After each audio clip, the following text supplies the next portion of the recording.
sih, Sus. Oh iya, silakan masuk.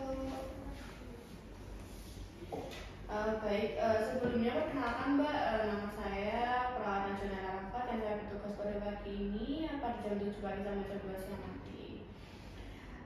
Sebelumnya boleh diperkenalkan Mbak, namanya siapa? Nia, Baik, mau dipanggil Mbak, kakak atau gimana enaknya? Mbak aja. Mbak ya, berarti Mbak Nia. Oke Mbak Nia, di sini saya akan melakukan yaitu pengukuran complicated grief assessment ya Mbak ya, yaitu untuk yang bertujuan untuk melihat seberapa baik atau buruknya situasi kesedihan atau yang dialami sekarang saat ini. Untuk waktunya sekitar 10 sampai 15 menit Mbak, kalau Mbak bersedia. Baik, jika Mbak bersedia, nanti saya bertanya dan Mbak bisa menjawab, dan jawabannya saya sampaikan, nanti bisa dipilih ya Mbak ya. Untuk kerahasiaan tenang aja Mbak, ini saya akan rahasiakan jawaban-jawaban Mbak nanti. Baik, jika Mbak bersedia saya mulai, bisa ya Mbak ya? Baik Mbak, yang pertama, dalam 1 bulan terakhir ini Mbak, berapa sering Mbak itu merasa merindukan atau mendapatkan seseorang gitu Mbak? Untuk jawaban yang pertama, hampir tidak pernah dalam sebulan. Jawaban yang kedua ada 2 sampai 6 kali dalam 1 bulan. Yang jawaban berikutnya ada terkadang, yaitu lebih dari 7 kali dalam sebulan. Yang selanjutnya ada setiap hari, dan yang terakhir ada beberapa kali sehari. Beberapa kali sehari Ya Mbak ya. Selanjutnya Mbak, dalam sebulan terakhir ini apakah Mbak merindukan, apakah kerinduan itu, apakah kerinduan itu membebani atau mengganggu rutinitas Mbak sehari-hari? Jawabannya ada iya atau tidak? Ya. Mengganggu ya Mbak ya lagi.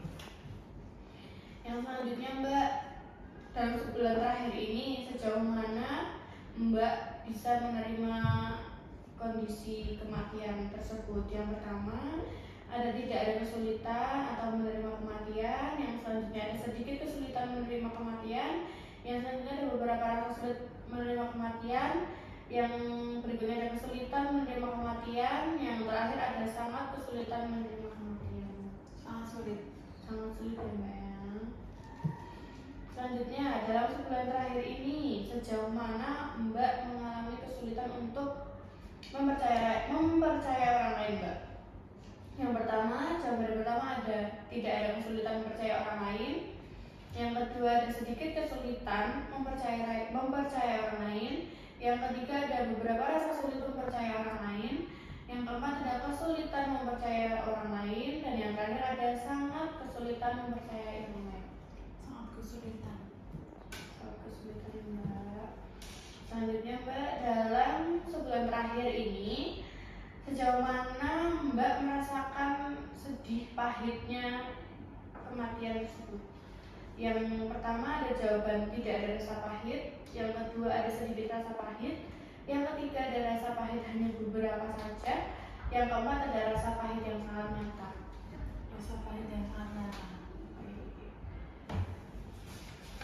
Lanjut lagi ya Mbak ya. Pertanyaan yang selanjutnya Mbak, terkadang orang yang kehilangan orang yang dicintai merasa tidak nyaman untuk melanjutkan hidup. Nah Mbak, dalam sebulan terakhir ini sejauh mana Mbak merasa perubahan seperti misalnya mungkin mencari teman baru atau mencari minat baru di bidang apapun yang Mbak sukai, mungkin itu tuh kayak sulit gitu buat Mbak gitu. Jawabannya Mbak, yang pertama ada berubah move on tidak akan sulit, berubah move on akan sedikit sulit. Yang ketiga ada berubah move on agak sulit. Yang keempat berubah move on akan sangat sulit. Yang kelima berubah move on akan sangat ekstrim dan sulit. Sangat sulit Ya. Oke, pertanyaan selanjutnya, dalam sebulan terakhir Mbak, sejauh mana Mbak merasa hampa atau kesulitan untuk mempunyai hubungan dengan orang lain? Maksudnya mungkin dalam berkomunikasi atau bertegur sapa atau mempunyai teman baru mungkin Mbak. Nah itu Mbak, apa yang Mbak rasakan? Yang pertama tidak ada rasa hampa, yang kedua sedikit rasa hampa, yang ketiga ada rasa hampa, yang keempat ada rasa hampa yang jelas, yang terakhir ada rasa hampa yang ekstrim. Rasa hampa yang ekstrim.